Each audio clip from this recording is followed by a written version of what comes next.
But yeah, when I look back, that's why I think I got back into running. Just I was like, I need to feel better because that was the worst year ever of my life. So I think that's a big part of it, that because you're not going to feel good all the time. And I often like describe this to people if they need motivation or they're like, how do you do this all the time? Like, how are you so consistent? How do young men like us optimize our lives in a way that lets us achieve success and meaning? Come with me as I interview top performers and delve into key areas of life: habits, finance, psychology, health, relationships, work, creativity, and business. I boil the ocean of men's advice into usable wisdom in this podcast to give you the answers. My name is Blake Bottrell, and this is the Distilled Podcast.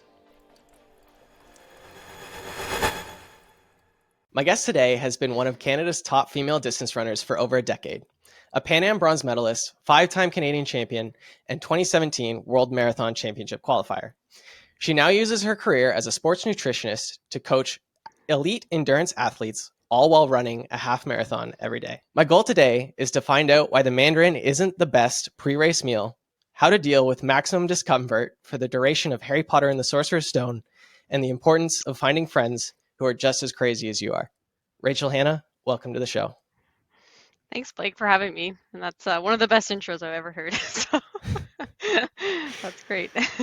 There you go. So I guess it makes almost the most sense to open with quite a broad question, but feel free to take it anywhere you want, is why would anyone want to run a marathon? It's a very good question. I think during the actual marathon, you ask yourself that several times when you're having any low moment or moment of doubt. But yeah, in terms of the marathon, what I think attracted me to it so much, I started doing them in 2015. So I've been doing them for coming into my 9th year, so almost a decade of marathon running, which it's interesting when I reflect on it. I don't think you don't perceive to be doing it that long, but it has been a long time. I think the appeal is that it reminds me a lot of just like honestly the analogy of like life, like ups and downs. Like you start out, you feel great, you're in a rhythm, you go through moments where you have to like talk yourself almost out of anxiety. Like I do find that the distance and the speed at which I'm running it, I have to use techniques like I would in day-to-day life just to help calm myself down. So I think there's a lot of analogies to life in that when you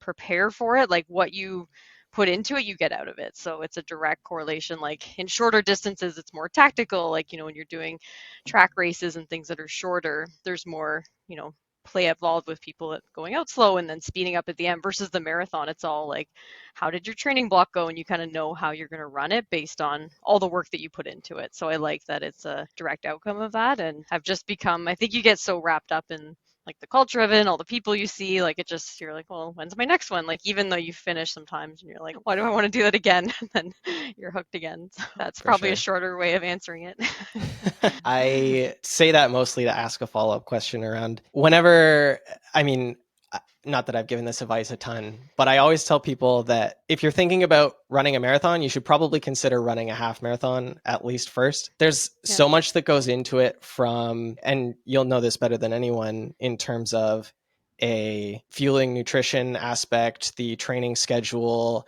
how much more conducive the half marathon training schedule versus a full marathon training schedule is. Like, you're running 3 hours a day, likely most days, all in, when you're considering the actual running and then the lead up to and whatever else as you're training for a marathon. So just walk me through a little bit of the sort of training that goes into a block, and after that, we can get into some of sort of the pre, during, and post nutrition type stuff. Yeah, sure. So for training for it, like there's different things to follow, and some people will start a training block like quite far out from a race versus others might start it.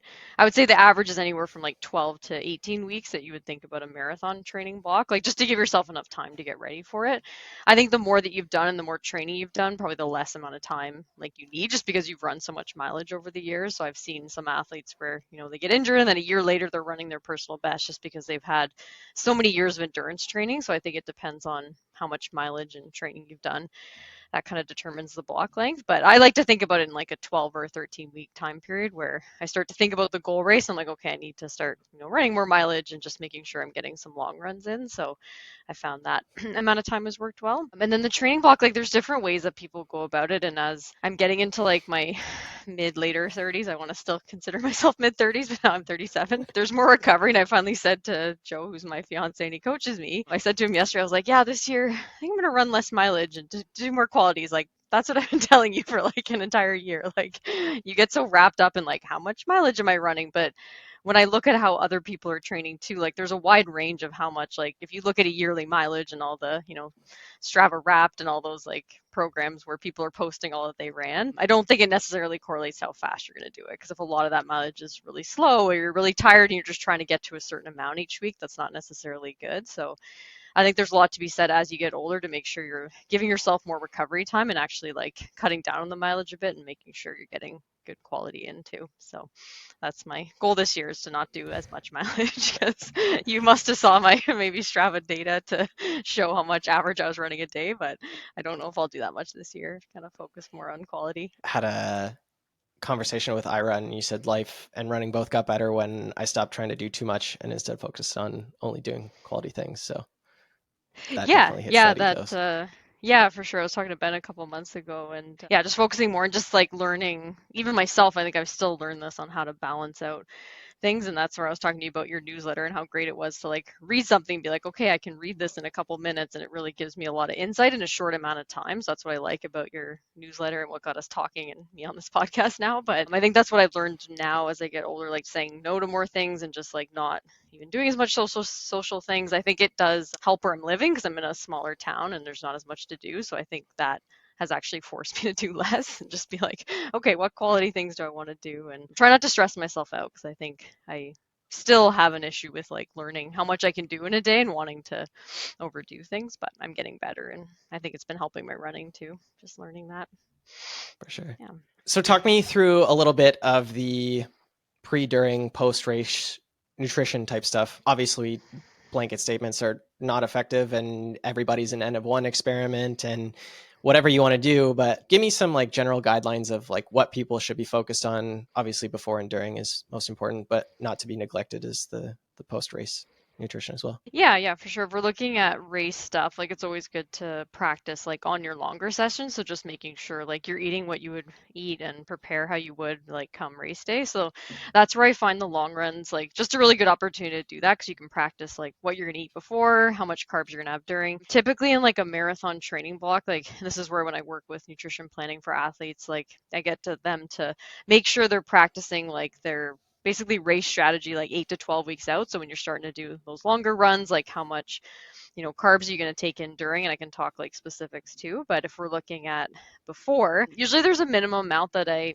give to people based on their body weight. So there's a big range for what the sports nutrition guidelines say. So it's anywhere from like 1 to 4 grams per kilogram of body weight, which is a huge range. Like it's a very, and like you said, n equals one, like what works for people, what works, like what have I found useful.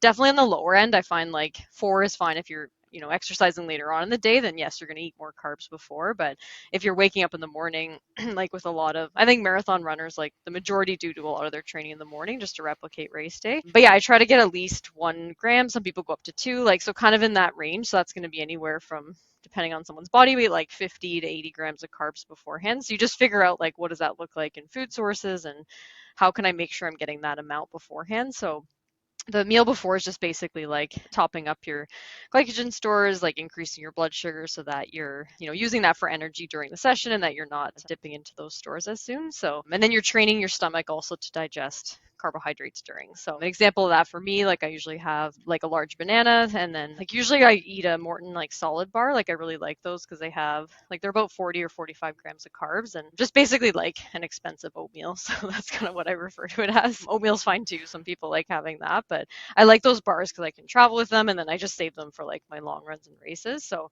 that works out to be about just over 60 or 70 grams of carbs. So I usually have that before with fluids and then coffee as well. Do you want me to go into like information about caffeine too, and just like, because that's very Yeah. individual, but I can talk about what Yeah. works for me too. Yeah, so that's like part of it, is like eating that beforehand. And then usually I would eat that type of thing because like those are quick digesting carbs. So anything like protein and fat's going to slow down digestion. So I typically, if only if someone has like 2 or 3 hours before, then they can include some protein with it. But typically, I recommend not having any fat because that's going to slow down digestion, just take away from how fast food's going to move through your stomach. So sticking to mostly carbs. And then the caffeine side of it, it's just very individual because it depends on like how someone responds to it. But caffeine is one of the, recommended. Like the IOC did a consensus statement on basically sports supplements, and that's one that's been shown in research to actually help with performance. So I usually use like caffeine supplements that are regulated, like one that's like Informed Sport certified. So any of those, like it's basically Informed Sport, Informed Choice, NSF. Those are the three I'm aware of that do testing on their supplements to make sure they're regulated. So I'll usually use 200 milligrams of that. And then depending on like if it's a marathon, I'll usually take it like 30 minutes before. If it was something shorter in distance, I would take it about an hour, but that's when it'll start to like peak in your body. And the recommendations are basically like 3 to 5 milligrams per kilogram of body weight. So for most people, that's like 200 to 300 milligrams for like the whole duration of the event. So that's usually what I'll take before. And then if I am using a caffeinated gel, I'll take one during, but I try not to go above about like 300 milligrams for like a long run or a race. But I find that really helpful because it helps when your brain starts to get tired and I find I can like push myself better. But I just only use it for like my really hard efforts and races. So, but that really helps me just to use that in training. So that's what I would take before. And then for during long runs. So there's kind of a range and it really depends on like the intensity too. So if someone's doing like a longer, slower run and they're not going at like race pace intensity, like you can have a lower amount of carbs because your body's going to also use more fat for energy. So basically the higher the intensity, the more carbohydrates you want during. And then it's just trial and error to figure out what works for a person because again, the ranges are like pretty broad. So on the very low end, like when you're starting to do longer stuff, like the low end's like 30 grams an hour up to like, 90 on the higher end, but they're also like, new research is coming out showing that, cyclists and other athletes are consuming way over that and they're tolerating it fine. So I think before we used to think, 90 was the max that someone could take in, but athletes are taking in more as well, triathletes too. I usually base, if we're looking at just the marathon distance, like I base it on the speed. So like the faster someone's going, the higher the carb target I give them. So when I'm talking and doing a plan with them, if someone's running, a 4 hour marathon, it's going to be on that lower end. So say, for example, like around 40 grams an hour, and it's just figuring out what works for the person. And then myself personally, I take in more like in the 70s, like 75 to 80. I haven't really gone much above that. I might try my next build to see like if I can get up to 90 grams an hour, but that's typically for someone running like a low 2 hour marathon. So that's personally what I try to take in. It's taken a while to like do that because like with that high carb amount, like the higher intensity you're going, the harder it is to digest carbohydrates. So you have to train your gut over time. So that's where that 8 to 12 week time period, like you have to practice this in training because if you do this just come race day, like you will not feel good and you'll probably have a lot of issues no matter what product you use if you haven't been training your gut to digest that amount of carbs because that's a lot. Like if you think about how much carbohydrate that is per hour. So yeah, that's what I take in during. And then I've been using Morton Sports products for probably since 2018 now, so for over 5 years, because they've done a great job at basically patenting the hydrogel technology. So they've figured out a way to like help people consume these high amounts of carbs without having the same GI issues because they use like a glucose and fructose blend. So basically like encapsulates the carbohydrates so it moves to your stomach faster so that if things are sitting in your stomach for less amount of time, it's going to digest faster and then your body's going to be able to use those carbohydrates at a higher rate. So I really think that's changed the targets I was referring to of like how much can the body actually tolerate per hour. That's been a huge factor. Plus people just paying more attention to their sports fueling. Like I think it used to be an afterthought before, but now people are, sitting down and with professionals like myself and other sport dietitians and like really figuring it out ahead of time. So that makes like a huge difference with how much you can tolerate. So yeah, it's just finding what works for you and then what you feel good in training and then doing it come race day. So I usually try to like write out after what I did just to like, that's how I kind of came up with those targets to know, but it Yep. is approximate. So yeah. Yeah. I definitely wish someone had informed me a little bit more about fueling and all this sort of stuff going into. I ran the Hamilton Road to Hope in 2018. I ran the half Yep. and just absolutely died at like kilometer 16. And I Yeah. can almost assuredly attribute that to like not fueling properly at all during and probably didn't eat the best breakfast. So one of those things, and obviously growing up around a handful of triathletes and other runners and stuff, it's like I can just, they talk to me about all the stuff that they eat before a run and then just go out and do a run. And like, I'm like, if I eat anything 2 hours before my run, it's not going to go well for me. So it's Mhm. like you said, it's training over time to make sure that you're building up your tolerance in your body to being able to withstand that on race day. So Exactly. Yeah. Yeah. So that could have been part of it for yourself. Like during that race, you're probably just running out of carbohydrates. And then if you hadn't trained with it, you don't want to do it like come race day 'cause it won't feel very good. And the body can only like digest so much glucose at once. That's why a lot of the sports nutrition companies combine a blend of carbohydrates because like once you basically saturate glucose, like you have to have a secondary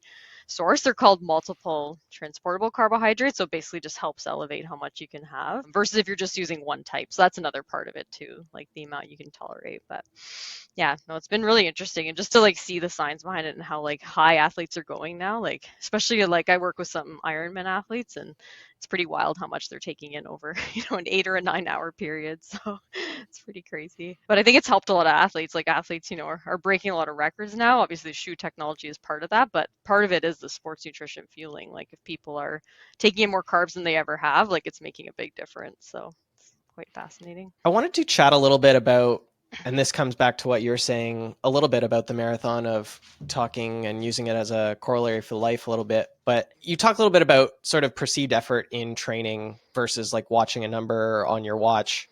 And how can we be better about sort of understanding perceived effort as it comes to training? And like, again, this dips into other areas of life. So I think it's very applicable.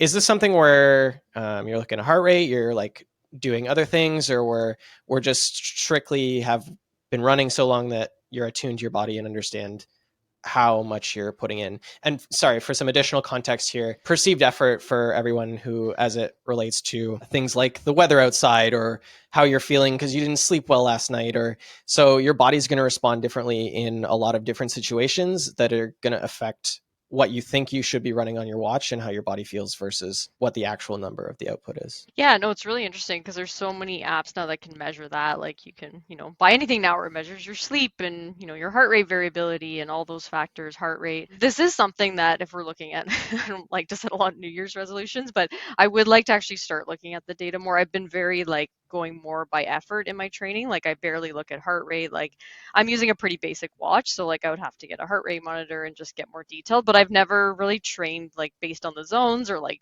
zone 2 versus zone 3 and 4. I've always gone by effort and I'm able to see my pace. Like I know roughly where I'm running, like I can see splits and I know like roughly the area I can be in, but I try to like think about my workout and like can I sustain this pace for a certain amount of time? How does that effort feel? How did that feel compared to the month before? Like I use all those types of things. And then how, from the carb fueling standpoint, like when my muscles start to really fatigue, like sometimes it's the pace and the distance, but sometimes it's like if I know I'm lower on carbs and I know why I'm slowing down. So a lot of it has to do with fueling too for that. But yeah, I use more effort in just looking at average pace versus like training by a specific like heart rate zone. I haven't gotten big into that yet. I know some athletes use it, so it's very like personal to that person and who's coaching them. One thing that I'm going to get more training in is like looking more at like lactate thresholds and like understanding that science. So I'm going to get some training this coming weekend on like how to help athletes with that because that's another area that I want to just get more knowledge in because I haven't personally been using that yet, but a lot of athletes will use that to like see what their threshold is, and then it's becoming more popular to do like double threshold workouts where you're doing like 2 in a day up to a certain point. So I'm going to start to learn some of that science as well. But yeah, I haven't been very like tech based yet in my training. So it's a long way to answer that. No, Yeah. it's good. I just think it's one of those things where, and like what I'm trying to get at here is I think it applies to a lot of different areas of life. And this is like one, it's almost a very binary feeling when we're applying it to running, is like, is this feeling that I feel right now in my body the same as it was yesterday or the day before when it matched this number on my watch? So you can look at it sort of Mm, very objectively as like, when I'm running this way, I feel X or Y. And I think it's sometimes hard for some people to adopt that in other areas of their life where they're not giving themselves the same break of like, hey, I didn't sleep well last night. I like didn't drink whatever. I haven't had a meal yet today. Like one of the, I don't know where I picked this up, but one of the like first things I do whenever I'm like feeling off or sad or whatever it is like I sort of audit myself, and it's like, have I had a meal yet today? Did I go for a walk? Like, did I sleep well last night? So like making sure I run down that checklist before I like am upset at myself for being sad or angry or whatever it is, like really auditing how to go about giving myself some grace on some of those other things. That's smart. Yeah, no, it's a good way to look at it, right? Because I think we get into this like happiness trap where you're like, oh, I need to feel good all the time. But it's like, no, some days you are going to feel lower and it's going to take more, not necessarily motivation, but just like take a lot longer to get into whether that's work or just your normal routine. And I think that applies to running really nicely, where it's like, even if I use today as an example, I was like, yeah, I felt tired. I went slower. And I'm like, the pace I ran today, like the other day, I was running way faster and it felt way easier because that was the goal that day was to run hard and to run at that effort versus like recovery days you have to learn like, oh, I'm running slower and that's fine. That's like part of it. So I think that's a good analogy. Looking to if you're like tired or you haven't had enough carbs, like I look at all that too, and I'm nicer to myself. I think females specifically too, like looking at like where you're at in your menstrual cycle, like that can really help too. Like being like, oh, like because that like there is a period where it feels a bit harder to make hard efforts, and it's good to like be nice to yourself during that time too, and just understand, my paces are going to feel a bit harder today. So I've learned that through training as well. And I think the more you do it, the more you're just nicer to yourself because you're training all the time and you're not a machine. You're gonna have days that are gonna feel really bad. So it's being kind and rebounding.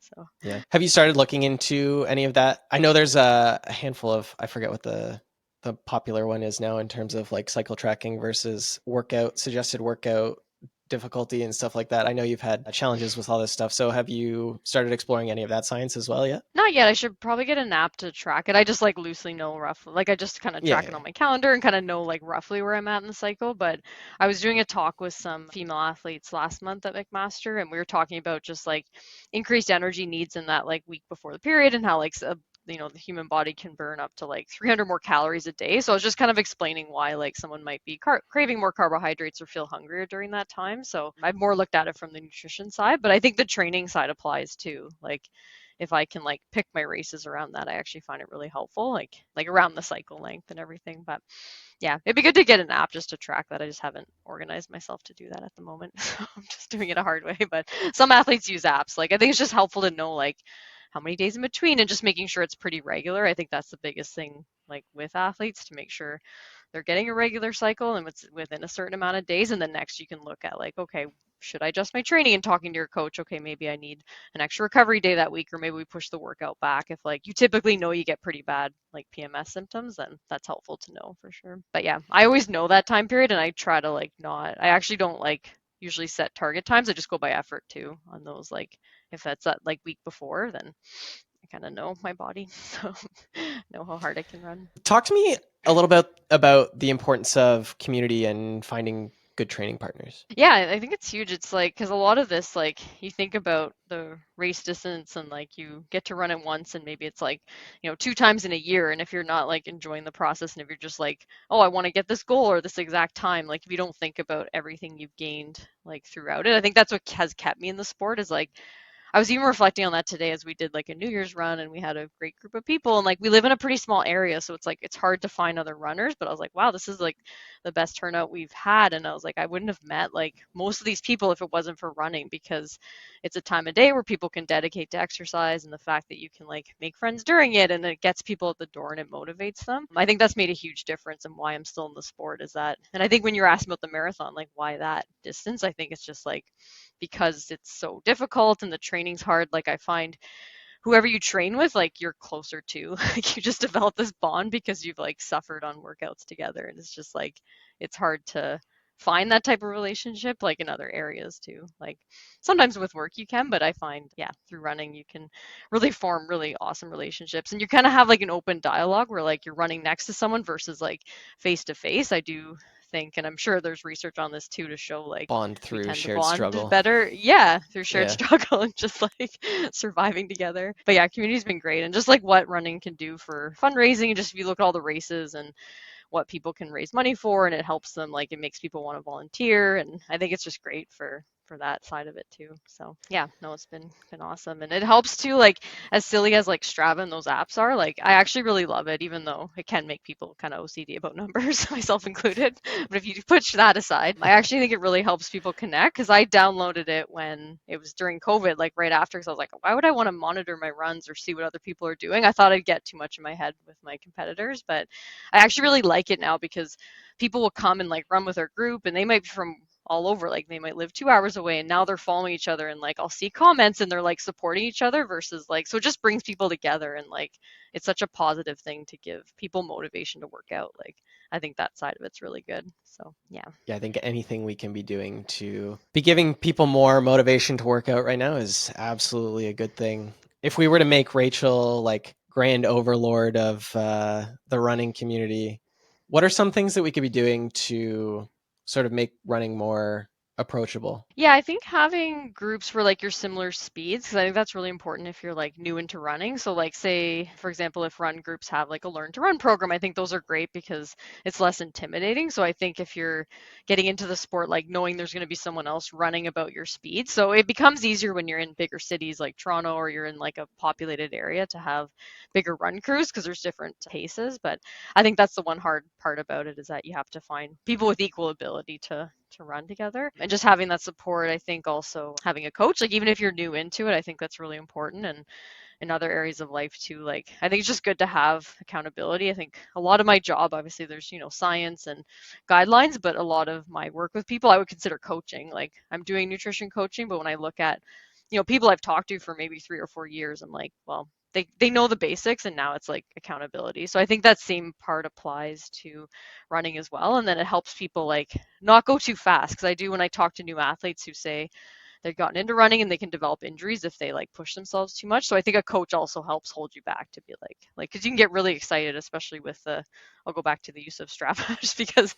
I think it makes people like a bit crazy sometimes, like just run too much or run too fast on their easy days, just because like now someone's looking at your pace you're running, which is such a funny idea, but I think it can make people overtrain. So I think like having that, if you're thinking about a new group of runners, like making sure you have someone giving you guidance, and then all the other parts like proper shoes and proper nutrition, like all those things that can make a difference. And then having like treatment professionals too is really important. Like I'm a firm believer in that because early on in my running career, I would just basically see people if I had injuries or something was starting to hurt. But now I like it's like maintenance for your car. Like you have to go and like see somebody for every few weeks just to keep it going. So I think that's really helpful. Yeah. Yeah, I definitely resonate with the, not that I ever had the same extent, but the overtraining mindset of, and you talk about this and obviously are well aware with, of the idea that all of your mileage outside of your workouts should be a lot slower than Hmm. any of your like race time workout paces. But I think that's something for people who are getting into it, or want to run a 5K or a 10K or something as they're just getting into things, where they think they've got to give all effort all the time for all the mileage that they're running, and end up running into an issue where they injure themselves because they're running race pace for 60 kilometers a week or something, whatever they're doing. So I definitely fell into that trap, and it didn't help that a lot of the runners that I got into running because of are a lot faster than I am. So Yeah. their slow runs were often not quite race pace, but would be, or their comfortable tempo would be where I would be running all out. So when they're doing their easy runs, I still could probably be running 30 seconds slower and per K, and still find where I would be more comfortable. So just being cognizant of coming back to who you're running with, finding those pace groups, and making sure that you're not overtraining and not comparing yourself to people you shouldn't be comparing yourself to, because I know I've fallen into that trap. Yeah, no, I think it makes a big difference, and I can kind of tell when I'm running with people like how much they're talking, and then if they're not really talking very much to me, then I'll slow down on purpose, like just because. And then on the opposite side, like I went to Flagstaff, I think it was like 2020, and I'm hoping to go back this year again for training. But I met up like they have these like bagel runs where like professional athletes meet up with anyone, and anyone can do their run. And I was at the back, and I was just trying to keep up because like you're running with Olympians, and all these people are so fast. So again, it was like that gray zone training that I knew I was doing, but at least I'm not doing that every run. But you're right, you can get in that middle zone where you're like pushing way too hard and then you're not able to go on either end of like easy and then push yourself really hard in workouts if you're running in between. So I think that's one of the biggest things to like learn as a new runner is just like running easy days easy and then really pushing hard on workouts. So definitely helps to have guidance from a coach and then who you're running with too, because that can impact it. Because you get excited on runs and you can run too fast. So I think that's, yeah, something to be wary of. For sure. I think general guideline for people, if you're doing an easy run and can't at least have a light conversation with the person that you're running next to, you're running too fast. Yeah. Yeah, it's a good way, like just if you're on your own, even just like trying to talk or say something, like you should be able to talk while you're running at an easy pace. So, and it should be like substantially slower than like your race pace or your workout pace too. So often people ask me that. I don't know. There's not like, to me, it's like, oh, at least a minute slower, maybe more, like compared to like your workout pace versus easy days, but sometimes even slower depending how you're feeling. And conditions too, like that's a lot of it as well. I think that's why sometimes people look at heart rate too, because like if it's windy or it's cold, like those factors are going to slow you down. So How does this all factor into the mental health side of things? I know you talked briefly about sort of some of the more depressing times in your life were when you weren't running and then you decided that you needed to start running again because specifically because you were more on the depressed end of the spectrum. Can you just talk a little bit to sort of what either running does particularly for you or some prescriptions for people in terms of how it's helped you in terms of building up that mental side of things? absolutely, yeah. When I look back at like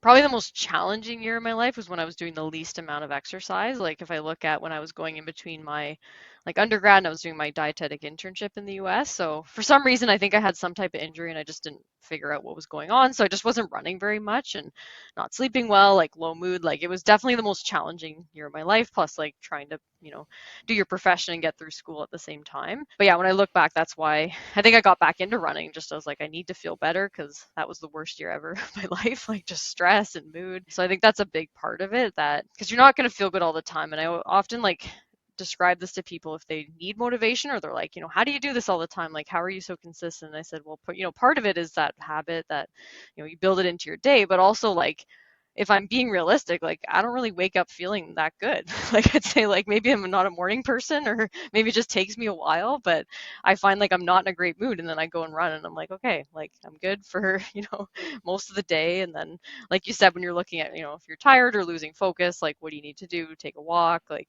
when's the last time you ate, like kind of going through that checklist too. But for sure when I run in the morning, it just sets up my day really well. And I find from a focus standpoint, like my best work is done after I exercise, which I'm sure a lot of people get that too with mood and focus. Like it really helps with that. I know some people after runs, like they can, feel really tired and they have to like relax after, but I find I'm the opposite where like once I run, as long as I'm eating well, then I'm like most productive in that time period afterwards. So I think that's what drives me to be able to do it. So, and also when when you start to taper for races and then you take days off, like it's really interesting. It's almost like to me, because of how much I run, which part of it frightens me when I'm like, okay, I'm gonna get injured or I can't exercise. Like it's almost like coming off medication. Like you almost feel like dependent on like this like high that you get from like training, which when I talk to people who don't enjoy running, I don't think they get that. Like they're like, I don't get that runner's high. Like I don't get those endorphins after. So that's probably why they've done a different sport or maybe don't exercise. But if somebody's really like prone to feeling great after, like I think that's what drives you to do it all the time. So that certainly helped me through life.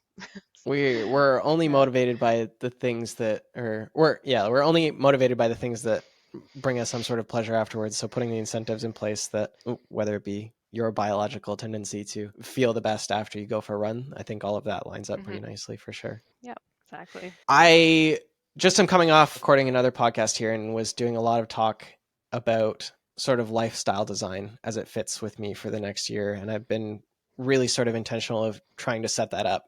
And I have a sort of unique question, or you're in a bit of a unique situation here in that you're actually dating slash engaged to your coach. And I sort of wanted to ask you a little bit about that as it comes to lifestyle design, because I think a lot of people look at that rightly or wrongly as some sort of like taboo thing. I know there's a lot of people who don't understand power dynamics and stuff like that, and it can get a little bit hairy in some of the edge cases. My question to you from like a lifestyle design perspective is obviously it must fit quite well for you. And I know we've talked a little bit anecdotally about like he's just the person you want to spend the time with, and like there's no one who has your best interest more at heart. So how is someone else who might be in some sort of a similar situation and like thinking about all these things, how do they sort of navigate that, and how has it worked out for you and understanding how to translate that to other people? For sure. Yeah, because I think there's definitely some athletes who are like coached, like I think of, a couple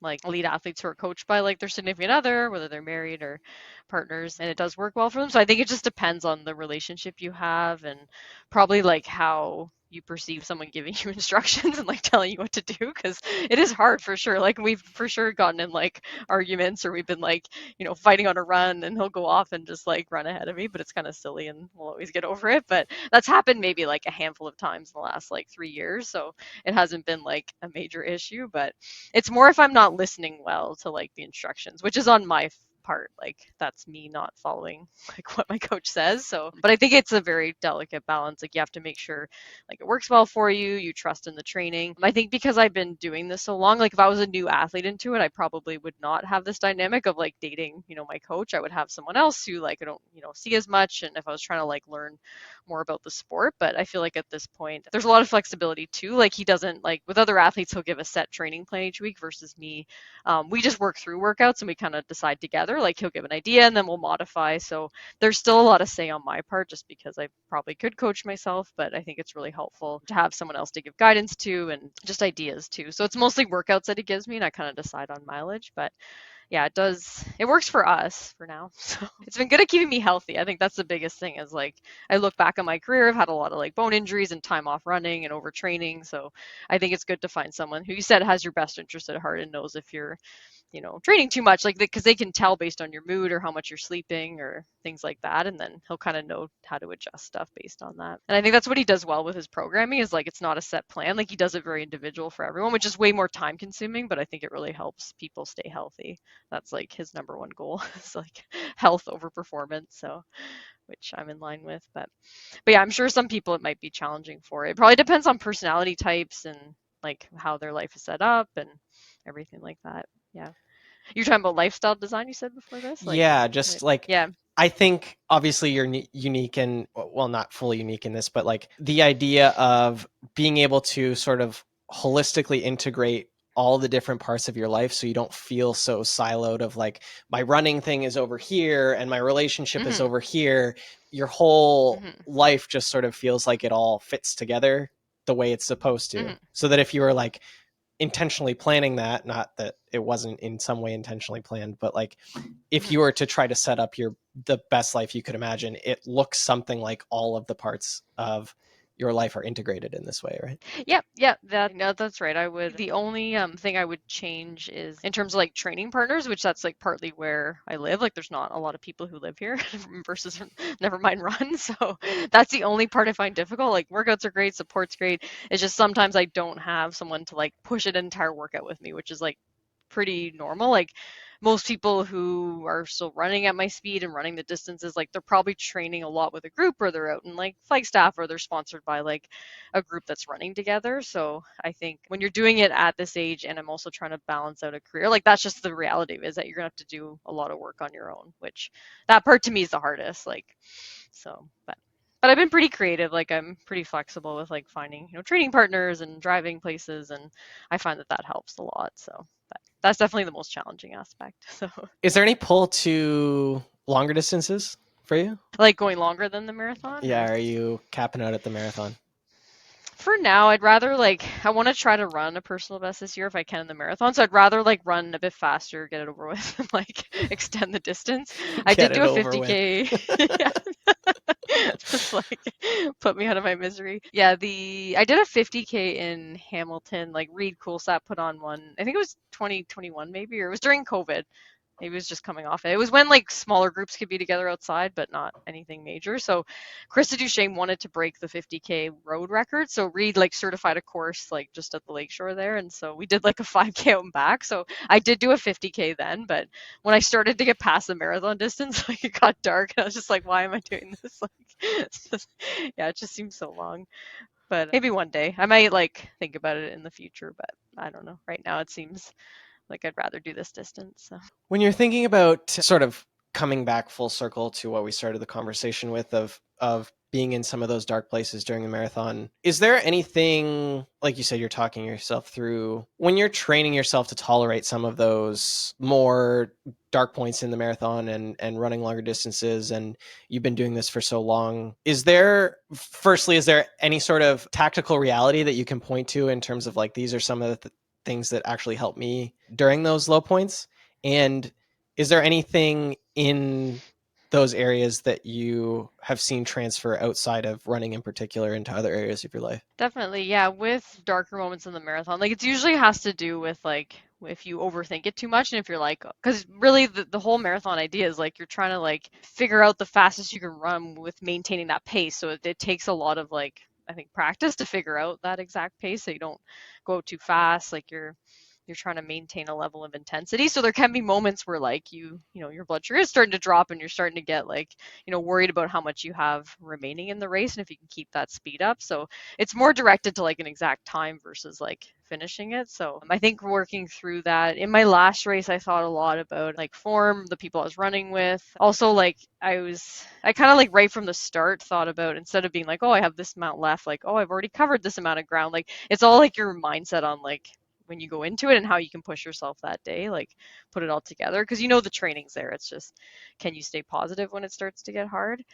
And I think for me, just staying focused, which I think is normal during a distance that long, but it's almost like remembering like you have to be ready to like hurt at like 30K. Like anyone can get up to like 30K at like a pretty like if you've done the training, you can like be in a good rhythm, but it's like really after that point it all becomes mental, like because you've done the training. So it's like can you stay focused on that pace and not lose like a group ahead of you? I think that's the biggest thing is just once you lose someone like who's in front of you that you're running with, then it's very hard to like maintain that pace on your own. So that's something I'd like to like work on in future races. When I've talked to like certain sports psychologists, like they'll use certain tactics, like just thinking about like the sound of your feet hitting the ground and other runners around you. Like you're just trying to basically distract yourself because there is going to be discomfort. And I've read advice too with like excitement versus anxiety. Like the body doesn't really know the difference. So if you're more excited about the race versus anxious about it, I think that can make a huge difference. When I ran my first marathon, which was my second fastest, which kind of blows my mind because I wasn't using carbon shoes, I wasn't fueling properly,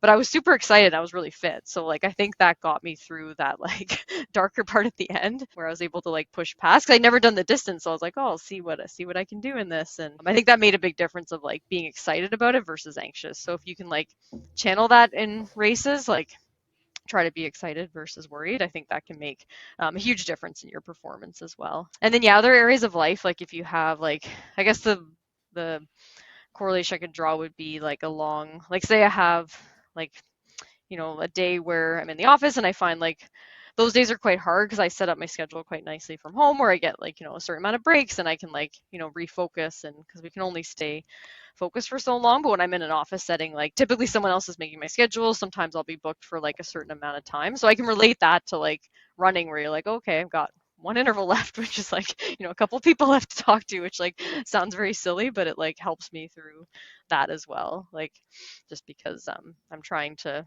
always provide a good service to people and there's only so much energy you have in a day. So I think that helps me get through long days too at work as well. Is there anything in your professional career or as you continue this career with running that gets you more excited or that you're excited you're learning about or next steps that you're taking that are really sort of opening your mind to a bunch of exciting new stuff?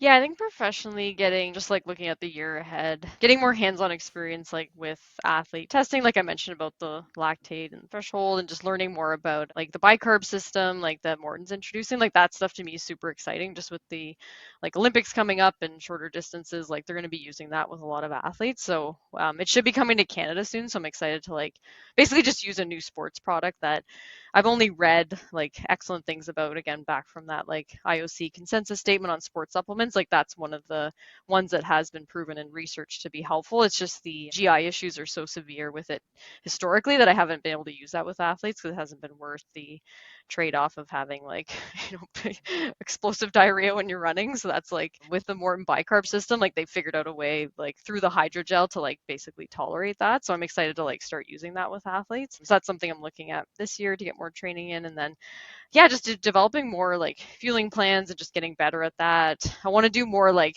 basically reviews with like research. So I work with another dietitian through Unlock Nutrition, and he's really great at like sending me research articles, and he wants me to do a little bit more social media where we're looking at specific research and basically giving a summary, which I want to do more of that because I think it really helps, and then I can direct people to things I'm having conversations about, but just like direct them to a post on it versus me explaining it. So that's something I want to get better at, is basically social media posting and breaking down research and hard topics into like a couple minutes, which I find the most challenging, but that's something I want to work on coming up. But I think it's very valuable because most people don't have time to read through tons of research articles or make sense of what's actually being shown in literature. So that's something I want to work on professionally, and yeah, just keep working with sports athletes. What's the Yeah. most interesting piece of literature you've read recently? Things on sodium intakes. That'll be the next thing I want to do probably this coming week, is just talk a little bit about sodium guidelines, because I find it really interesting that there's so many different products with varying degrees of sodium. Like if you look at some sports drinks, they have 100 milligrams per 500 mils, and then other ones have 1,000. So like that's a big range of like sodium content, and then there's no like good literature showing that higher amounts are actually more beneficial for the majority of athletes, at least if they're under 4 hours for like total distance. So I think like going more into that science, like there's a paper right now I'm reading on it about just different amounts and how like the body's really good at like regulating sodium levels, and we get enough through our diet, and then we tend to not lose as much as well. So I think like sodium has been overdone for the most part in terms of for the majority of athletes. So that's something that I'd like to just continue to research on as well. It's Yeah. interesting you talk about that. I know there's one of the like absolute most popular podcast sponsorship brands right now is it's an electrolyte brand. Oh my gosh, I am just running on empty. An electrolyte brand called Element, and it's LMNT, and Hmm. they're just individual sachets, and it's like 1,000 milligrams of sodium, and obviously they market to a slightly different demographic, but the idea that maybe we're sort of overdoing things there, and for like if you're Yeah. trying to get 1,000 milligrams in a bottle of water, you're basically drinking seawater, so it Yeah, can be it's a tough at ton. that point. So it's Mhm. interesting to know that the evidence might not necessarily be there, and that for someone who thinks that they're being told that this is where they're supposed to be, that maybe you can look at scaling back a little bit and looking at something on the lower end versus trying to Yeah. digest some salt water. Absolutely, yeah, because when it's too high, like it can really alter, I think, someone's like hydration strategy too, because then they're not drinking enough fluids. Like if it doesn't taste good to them, like that's part of, taking in enough fluids during exercises. Like you have to like the taste of it, and then if it's too high sodium, it's really not going to taste very good unless they're adding like artificial sweeteners or other things that aren't good for you. So I think the simpler product, the better. And then, in my opinion, like I would pick lower sodium over a higher sodium one. The only exception would be like ultra marathons or things in like really hot conditions where it's like pretty extreme conditions where you may need extra electrolytes. But so far, like the research isn't convincing that like more is better in terms of sodium. And I think the body just has a good way of like regulating sodium levels, that we've really overdone it with like a lot of the sports products. So my take on it is lower amounts is better. So I think that's what I talk about a everybody, lot with you. yeah, I think Yeah. everybody tries to maximize everything without understanding that the regulation within the body is going to do what it's going to do anyway. So we try to like shove a whole bunch of things into a supplement or whatever it is, and the Yeah. bioavailability of whatever it is that you put in that is only X percentage of everything anyways, and then you're trying to add more stuff, and Yeah. it's like, are you getting marginally more benefit for this thing that you don't actually like, and or is not providing the benefit you thought it was, and is this working for anybody except the top 0.1% of athletes and whatever. So yeah, it's interesting to have that conversation too, for sure. Yeah, you're right. And a lot of people's diets are very high in sodium, so it doesn't need to be like we don't need to add extra typically. And the better like trained you are, then the less like sodium you need during as well. So that's like what some of the research shows too. So. You've talked a couple times about the sort of idea that a lot of research almost follows athlete usage, or athlete, the research is almost a lagging indicator on the what the athletes are doing on course. Can you talk a little bit Mhm. about any interesting things that you're seeing there beyond some of the feeling stuff, or do you delve further into some more interesting research on any of the fueling stuff? Yeah, no, I think you're right there. Like, I think the main thing is that, like, research is slow moving because you can only, like, you have to account for a lot of factors. It takes a long time to, get participants and make sure everything's well controlled. So often, like, athletes are already doing things in training and then the research follows to show that. Like, I think the good example is the carb amount. Like, athletes have probably been taking in a lot more carbs than what we've actually, like, shown research on, but now we're starting to show that athletes can tolerate higher amounts. But I think they've already been doing that because like an athlete's not going to be very patient, whether that comes like, injury rehab, like talking from my own experience, it's like they want benefits fast. So they're probably not going to wait for like research on specific things that are new at least. So yeah, I think there's definitely a lag time. And then there's definitely more like men in research studies versus women. So I think that needs to be like improved upon, like more women in studies as well, just to help equal it out. But yeah, most of the stuff I read on is mostly all sports nutrition and then some things around like protein metabolism, but it's mostly what I have time for there. What's something I haven't asked you that I should? I can't think of anything. We've talked about quite like a wide range of topics. I'm trying to think if there's anything else. I feel like we've covered a lot. I guess I didn't touch too much on recovery nutrition, so I could talk about that for a couple minutes. Like just with we talked about like before, during, and then after. But one note I just want to make on recovery that I see with a lot of athletes is just making sure carbs are high enough afterwards. So I think we become very focused on, a lot of people know, protein for muscle growth and development and recovery. But often I see in somebody's like at least immediate recovery window of say it's an hour, 90 minutes after, not having enough carbohydrates, and carbohydrates help prevent muscle protein breakdown. So I think having like almost like a 3-to-1 carb to protein ratio is really important. Whereas I find a lot of athletes will finish workouts and have, a protein shake or a bar or something like that, but it's often like too low in carbohydrates. If someone's able to eat a meal after, then typically it's fine and it meets that criteria. But I think that's something that athletes should just focus in on, is making sure they're getting enough carbs after. I think it's all been great. So Yeah, no, that was great. That was awesome.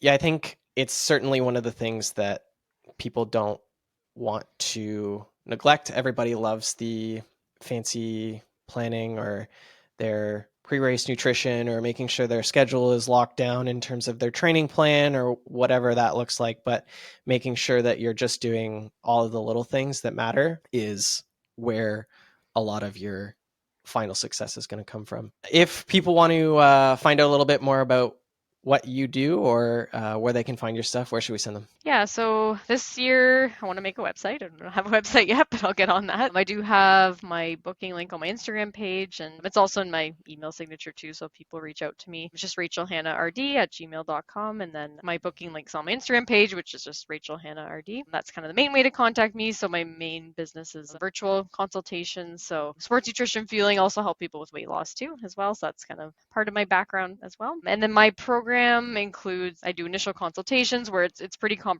I go over, health history, diet history, medical history. We do supplement reviews. I usually get people to track just to look in more detail about their diet. And then if it's an athlete, I'll give a sports nutrition plan and then kind of design it around their race schedule. And then for weight loss, it's more ongoing support. So typically, like if I can talk to someone over a year, that's great. So more frequent check-ins is needed for that. And yeah, I would consider it more like nutrition coaching. So it helps a lot with accountability. And like you mentioned, those like small things, like often it's the things that don't seem as exciting to start, because often when someone's wanting to make changes, we want to make a bunch at once. So I think my job is to figure out, okay, what are 3 or 4 habits that we can develop and do it really consistently, and find kind of the easiest things to modify that can like fit within your lifestyle. And often it's like little tweaks and people are surprised. So often when I like start with someone, like it won't seem like it's that much, but then they start to feel better, or they're able to like incorporate those into their daily habits. So I think a lot of it's breaking down like our big goals and motivations into like easier parts to manage. And I think it just helps having someone to support that. So that's what I do. Perfect tie-in for large goals coming into smaller goals coming into the start of the year here. So I think it's a Hmm. great place to wrap things up. And thank you very much, Rachel, for coming on and chatting. Yeah, thanks for having me. This was really enjoyable.